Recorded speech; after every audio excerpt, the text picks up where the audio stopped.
अगला पाथवे जो हम डिस्कस करने वाले हैं it is Entner Doudoroff pathway या फिर ईडी पाथवे भी हम इसको बोलते हैं। एंटनर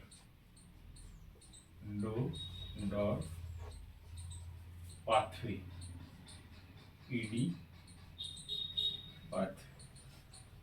So again it is the alternative pathway in some soil bacteria जैसे कि राइजोबियम, अजोटोबैक्टर, सुडोमोनास एटसेट्रा। तो इस पाथवे को हम इन ऑर्गेनिजम्स में देख सकते हैं। अल्टरनेटिव पाथवे है, मीन्स वेरी सिंपल। यहाँ पे सिर्फ दो अलग अलग एंजाइम्स लगेंगे, तो वो हम देखेंगे। एचएमपी पाथवे अगर आप अच्छे से कर लेते हैं तो ये पाथवे समझने में आपको कोई दिक्कत नहीं होगी। एचएमपी और ग्लाइकोलिसिस। सो फर्स्ट क्या होगा, अभी अगेन हमें पता है कि एचएमपी में क्या होता है। In case of HMP so glucose 6 phosphate से ही हम स्टार्ट करते हैं। Okay, glucose 6 phosphate. Glucose 6 phosphate का कन्वर्शन किस चीज में होता है? So it is first converted into 6 phospho 6 phospho glucono delta lactone. Okay, 6 phospho glucono delta lactone. ठीक, तो यहाँ पे जो एंजाइम लगेगा it is dehydrogenase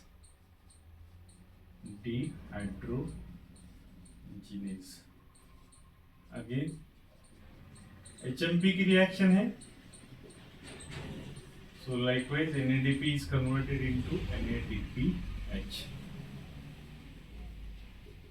So now 6-phosphogluconodelta-lactone undergoes hydrolysis। Okay, यहाँ पे हमें पता है वाटर की एडिशन होगी, एंजाइम लगेगा लैक्टोनेज।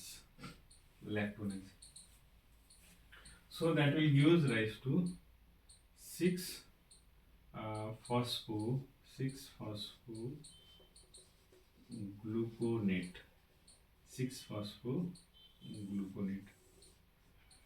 ठीक, अभी ये जो 6-फॉस्फोग्लूकोनेट होता है, अब इसका क्या होगा? सो नाउ यहाँ पे एक एडिशनल रिएक्शन होगी, दैट इज डिहाइड्रेशन। तो यहाँ पे डिहाइड्रेशन मतलब अब डिहाइड्रेस एंजाइम लगना चाहिए, वाटर का रिमूवल होगा। Dehydrase that is six phosphogluconate dehydrase.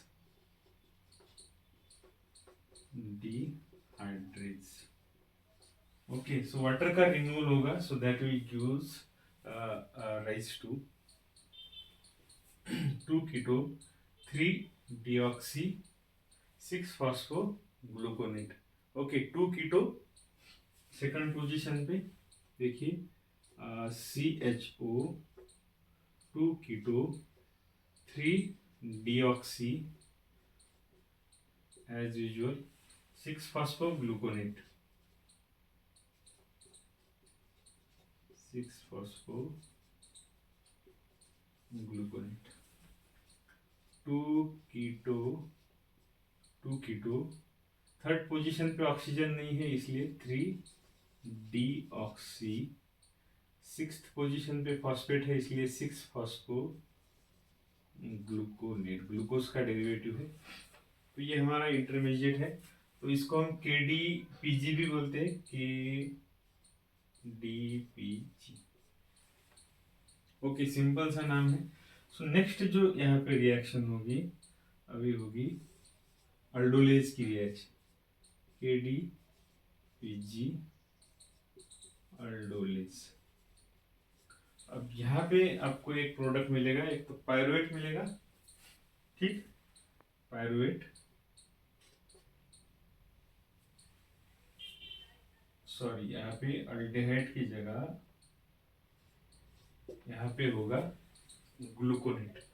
Okay, 6-phosphogluconate gluconic acid का है, 2 कीटो 3 डिऑक्सी 6-phosphogluconate है, तो यहाँ पे अल्डेहाइड नहीं होगा, एसिड यानी कार्बोक्सिलिक ग्रुप होगा। So here you will get pyruvate pyruvate, ठीक है, एक पायरुवेट मिलेगा आपको plus ग्लिसराल्डिहाइड, ग्लिसराल्डिहाइड, ग्लिसराल्डिहाइड 3 phosphate, ग्लिसराल्डिहाइड 3 phosphate.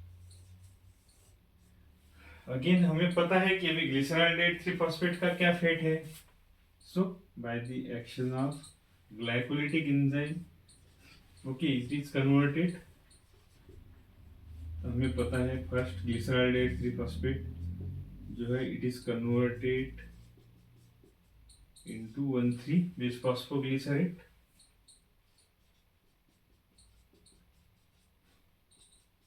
which is converted into 3 phosphoglycerate with the synthesis of 1 molecule of ATP, ठीक। so again 3 phosphoglycerate 2 phosphoglycerate में convert होगा, which is converted into phosphoenol pyruvate, और phosphoenol pyruvate जो है ये अल्टीमेटली किस में कन्वर्ट होगा, पायरुवेट में। तो पायरुवेट अगेन सिंथेसाइज होते समय हमें पता है there is synthesis of 1 molecule of ATP. तो ये सारा खेल जो चल रहा है एटीपी मॉलिक्यूल के लिए चल रहा है। So here we are getting 2 ATPs. So already 1 जो है हमें एक्टिवेशन के लिए लगता है ग्लूकोज के, glucose is converted here into glucose 6 phosphate. तो ये जो स्टेप्स है, so all these steps belongs to Entner Doudoroff pathway या फिर एडी पाथवे। तो हमें अच्छे से करना है एचएमपी, उसके बाद एडी ग्लाइकोलिसिस, ठीक। ये पाथवे अगर अच्छे से करते हैं तो हमें फर्मेंटेशन समझने में बहुत ही आसानी होती है।